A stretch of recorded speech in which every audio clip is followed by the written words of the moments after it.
We're ManifestiV, and this is MusicFiends.com.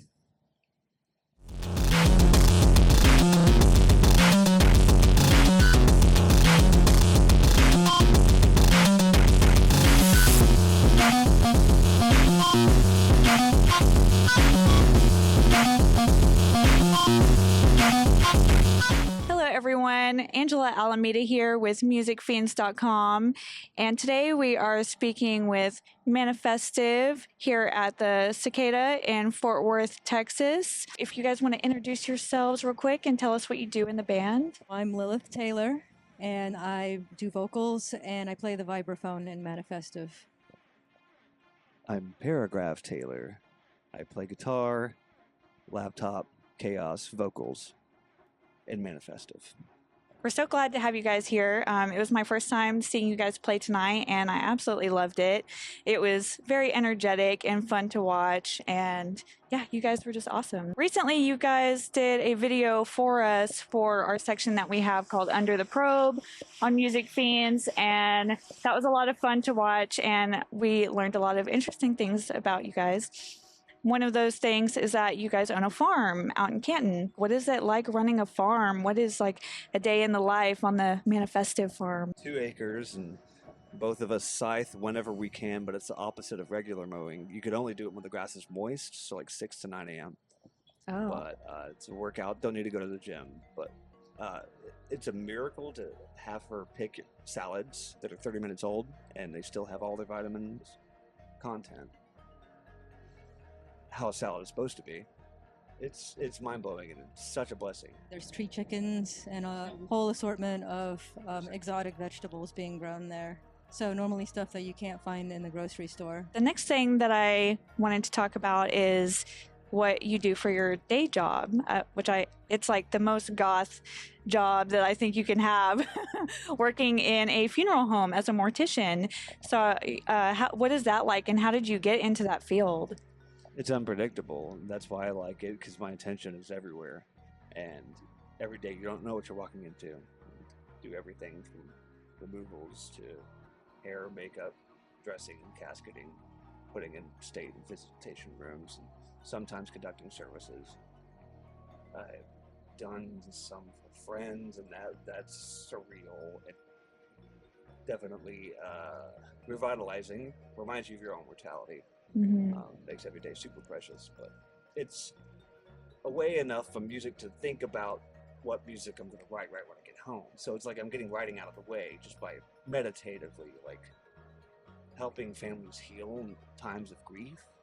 And I feel music does the same thing. It brings people together to share pain. So they have that in common. They feed off each other. So it's fun. Thank you for recognizing the goth card stamp. Of course. I feel like that's a really interesting perspective too, to compare it to music, bringing people together. When services, they feel like shows, but not like that. Yeah, let's do it. No, like just whenever it's calm, like at the beginning of a show, like going to see 9 Inch Nails with 12,000 people. All of them are wearing black. It's 66% of them are wearing 9 Inch Nails shirts. We're like, wow, this is like family. So. Do both of you do that? Do you do that as well? No, we met in mortuary school. Oh, but, okay. Soon after, I ended up instead doing a lot of agricultural type jobs. I'm actually the one who manages most of the farm, and Paragraph here is now in. How long have you been in a embalmer? He's an embalmer and a funeral director. Licensed for 10 years and work off and on, 1 or 2, and then take 3 or 4 off, throw a tour in or a pandemic or whatever's happening to keep me from it, because it does take a lot of energy.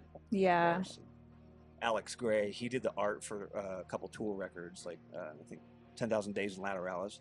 Met him at Burning Man, and he processed, it's the word, cadavers for Harvard University. And I was at one time doing that with both my licenses. And I asked him, I'm like, what's that like? And he's like, there's nothing like the direct connection with the underworld and the absence of spirit. I'm like, what?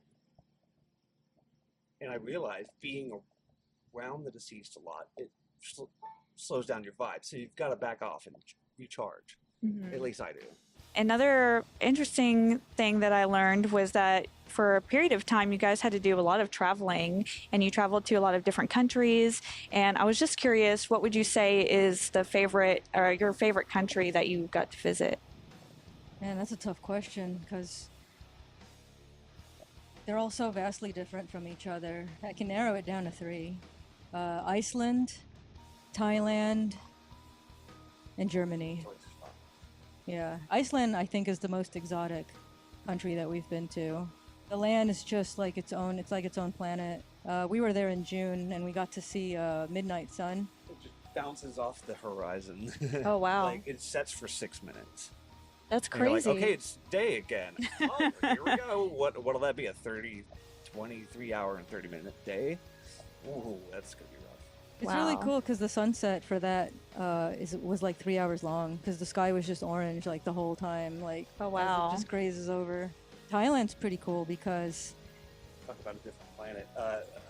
Time travel is a faint obsession of mine, and the first receipt I get from 7-Eleven says like I think it was 2558, which was 2015. I'm like, did we go into the future? No, they use a Buddhist calendar. It's 543 years or some form of math ahead of ours.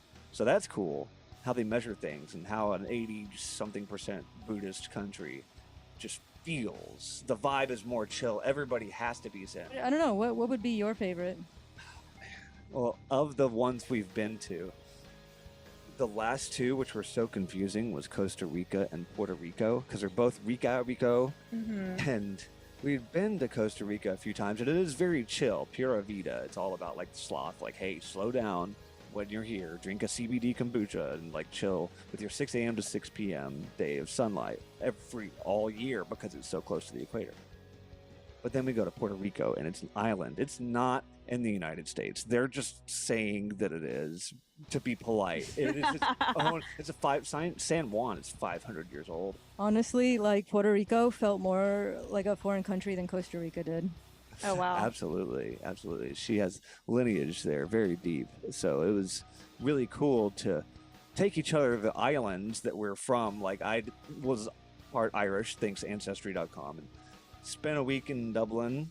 Didn't book a hotel on a Saturday. We're like, we'll just find one, thinking there would be one available in Dublin. No, wrong. So we were wearing our suits that we wore to the wedding of our friend in Germany, and just kind of stayed on the streets and had salad, like a pack of cigarettes. We're like, this is fun. We just drank Guinness till 4. And, check in at like 1 a.m. or 3 a.m. when the hotel becomes available again, and then just sleep for like 15 hours. That's doable. We're in Dublin, so you make the best of it. It's an adventure. It makes for fun stories and fun adventures. Never a dull moment. I wanted to talk about your song, Business as Usual. It came out in 2021, and there's 2 different versions of the music video on YouTube, which was super interesting. You know, it's an instrumental track, but the music video is like this animated video, and it shows the progression of the world and things getting worse with climate change and everything. If humanity doesn't change or do anything to make it better. And so the one video is just a video. The other video shows like the data at the bottom with like the year and the population. That got shadow banned. Oh, really? On Meta. Oh my gosh. We tried to just do an ad for the video, and they disapproved it because it was considered to be a social issue, making it touchy. I'm like, the survival of 8 billion people is social. Right. So we put that on Tumblr, and that went like kind of relatively viral for how our posts behaved. And like, whoa, like that got retweeted a lot. The fact that like Meta was like no to a climate change thing, and YouTube automatically like put a little sub thing was like, this is a United Nations thing. Well, just so you're aware, you're about to watch a video about science. It was weird because a lot of the platforms we released it to had an issue with it. I found it strange because all I did was quote the IPCC. That was it. We read the IPCC, the AR6 report, and then we made an animated video based on like their data. And then so many platforms were like, no, and it was like, wow. interesting. It's kind of confusing because we had the data out there and we cited the AR6 report, and now we're seeing some of the results sooner, like way Like, sooner. that was supposed to be 2026. Why is it happening? So that's why we came up. So that's why we Yeah. came up with the second video that didn't Mhm. have any of the data. Like, Oh. Because one of the scary things was that the progression of the video was happening in real life so fast that the data started to become irrelevant. Wow. Yeah. That is very interesting. Yes, it is. And it's a little scary, but I Yes. thought it was No, it's not. You don't need horror movies anymore. Just movies about reality or like. Yeah. Scary. There's also the recorded version of the song that has a little speech at the end, a little secret message. Tell me about that. That's the Attorney General of the United Nations, Antonio Guterres, if I'm saying that correctly. He used to be like the Prime Minister of Portugal, and he was reporting on the state of the planet in 2021. And he, in summary, said that challenging the planet is like species suicide. We're like, we're going to lose. Stop it. And we kind of just quoted that and played with it because it felt like the perfect afterthought to the video of people not being able to go outside anymore because wet bulb temperature is too much and the body can't sweat anymore and heat stroke happens and you're dead in 20 minutes, like to everyone who's outside. And like, it's trying to tell people, slow down. I feel like these are issues that really should be brought up and discussed because I feel like it affects like a lot of people. Yeah, most definitely. And, the next thing that I wanted to talk about is your live performances, because sometimes y'all play with 4 members, sometimes you play with 3, sometimes you only play with 2.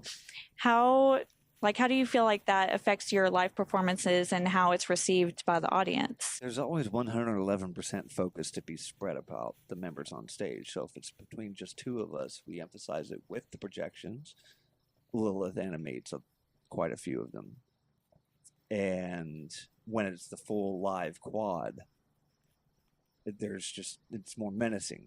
Sometimes projections for that are too much, like overstimulating. And then sometimes we're a power trio, and Ryan A, our drummer, he's great, and Kevin Porter, our bassist, is amazing, but sometimes he can't make it, special events only. So Ryan A will have what we call ghost bass coming out of the Roland SPDSX, the black pad, and sends to the house, and it's like a bassist that's not there. yeah, we're pretty modular. And the native duo is the one that's played every show outside of Texas. Us two. Yeah, we do a lot of touring, or we had done a lot of touring. Actually, in this vehicle, this is called Bumobile. And after our house got earthquaked in California, we ended up living out of Bumobile for 4 years and just touring like nonstop because we're like, well, we're in this van, you may as well be on the road. Yeah. And so we got to see a lot of the U.S., specifically the West Coast, and that was a lot of fun. A lot of California, a lot of Colorado. We've been to Burning Man, 10 times? This vehicle's been there 10 times. I think I have been 6. Yes, that's right. That's right. I wanted to mention the vibraphone too because it's handmade, right? And you built it yourself. So yeah, my father-in-law, his stepfather, actually owns a big wood shop in Canton, and I got the blueprints online from this Australian guy. And the whole it was pretty funny because the Australian, his whole like purpose was like, everybody should know how to make a vibraphone. Like he had like this whole thing, and like he wanted to help out high school specifically to like build their own, and like it would be a fun way to like student enrichment and things like that. So we took the blueprints, and out of oak hardwood flooring, which he was in the middle of like tossing into a fire pit. What are you doing? Oh wow! Because they were like short ends. They were like, he just got done doing like flooring for a client. So we're like, wait, no, that's really good. And we built the vibraphone frame out of that. And then the keys actually came from eBay from a high school marching band. And I believe their trailer was destroyed in some kind of like an accident. So because when you looked at the frame in the picture on eBay, you could see it was like destroyed. And the only thing that made it was the keys. So Out of that, we have our vibraphone, which we named Silba. We mic'd her with K&K sound pickup system. 37 key pickup system, so every key has its own pickup, and we route that through a bass amp. And Maddie and Sevet, thank you. They lent us the identical amp that Lillith uses, which is a 500-watt Fender Rumble. So there's two of them left and right out of her pedals, Texas headphones, like 1,000 watts of vibraphone. I'm in heaven up there. Wow, Sounds that's good. awesome. Yeah, we actually have an effect on our guitar effects processor that pans left and right. So it's a real treat when a band like Sevet lets us borrow their amp, because then we can do the left-right thing. Yes. Well, that was so nice of them to do that. I know. Yeah, that was really cool of them. Want to use the Rumble? I love you. Yes. Yeah. I love That's that. cool that they remembered. Yes. What's new coming for ManifestiV? New music, tours coming up, shows coming up. Focus on new material, hopefully to release an ambitious double album we've been working on forever. You know, every band has their elusive one. Maybe released in smaller chunks sooner because things are happening so fast. We need to soundtrack them, apocalyptically speaking. We debuted a new song tonight called Alpha Intelligence. That video is a blast to make. Shout out to the animators from 2003. The film that came out was just a collection of short stories that were like prequels and postquels to the Matrix movie. And there's a movement called the Second Renaissance that just shows how, like, if AI went awry in the worst way and then ended up harvesting humans for energy, we're like, that fits the theme and lyrics of this song. That accidentally, let's do it. So sometimes she animates videos, but sometimes we'll cut them out of our favorite movies. We have one, Arrival. Latrine represent. They love that song. Latrine gave me a Parker guitar case because his was unfortunately taken from him. He's like, "Hey, you have a Parker here." I'm like, "Oh, my baby." They like that song "Arrival" on Horseman, also instrumental. So I just diced up a video one day out of the Independence Day sequel that wasn't that bad. I'm like, "Wow, everything's on fire. I like this. That's good visual stuff." So. Yeah. That's awesome. So new material. Yeah. New material. Another song we played tonight is new. We started it last November. Never in History is its full title because, you know, like look at the temperature graph for 2024. Never in history has it been that high. There's so many sentences that you could pick up with that. And it's like it's the whole song feels like a pinball thing just held back, and like it just finally at the end. We borrow from Tool. We love them. And Meshuggah's just at the end, just huge, bombastic, kind of classical. I think it comes from working in the mortuary business and always going straight to classical radio and driving the matte black car at the Landau bars. I'm like, this is how this needs to be done. Yes. So it's starting to infect the music. And so a lot more like power instrumental stuff. Well, we definitely look forward to hearing new material from you guys. Hopefully I'll get to see you guys play again in the near future. It was so awesome getting to meet you guys today. Would you like to shout out your social media so that people can follow you? Everything is just the band name. ManifestiV, capital MANIFESTI, capital V. So it has side caps. Not like that matters when you're putting it in the search, but that's everything. That's Instagram, that's Facebook, that's X, if I'm saying that right. And .com. HTML rock coders. Malou represent. Awesome. I've archived every show we've played on ManifestiV.com for 10 years. This was 220. The Cicada Fort Worth is 220. This is our 220th show. Wow. Well, happy 220. Word. Well, thank you guys so much. Thank you guys for watching musicfiends.com, and I will see you next time.